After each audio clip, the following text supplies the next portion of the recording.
Hi guys, annyeong! My name is Sharjin and gustong-gusto kong makapunta ng South Korea. I'm a huge fan of K-drama, K-pop, K-culture and everything.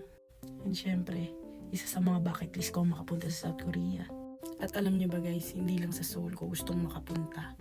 And kung pagbibigyan pa ako ng isang domestic flight, meron pa akong isang gustong puntahan.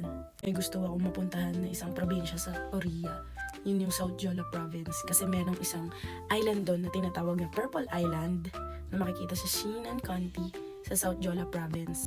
Lahat na makikita mo doon purple. From the bridge, the houses, the fields, lahat doon purple guys. And syempre, as a fan of BTS, excited ako makita yun.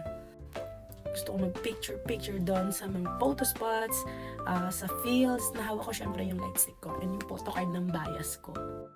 Meron pa doon guys, photo spot siya nakalagay, I Purple You. And I think yun yung pinaka-perfect spot na mag-photoshoot ka kung gusto mo talagang ma-enjoy yung experience nung island bilang isang BTS ARMY. Pero hindi lang yun guys. Nandun din yung Suncheon Bay National Garden na makikita sa Suncheon. Suncheon, siya ang isa sa pinakamalaking city sa South Jeolla Province. Napakalaki ng garden na yun guys, and punong-puno siya ng themed flowers na for sure napaka-pleasing sa matang makita. Kaya no doubt guys, yun yung pinakamalaking garden sa buong bansa. Also guys, after ng tour ko na yun, syempre sasagarin ko na. And lastly guys, ang last na itinerary ko if ever is the Naganupsang Village. Sobrang cinematic dun te.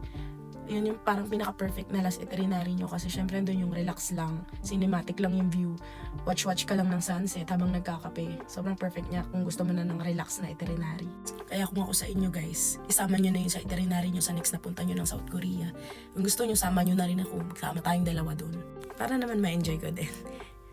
Yun lang guys, thank you so much. Sana na-enjoy nyo itong video and marami kayong natutunan. Manifesting makapunta ng South Korea.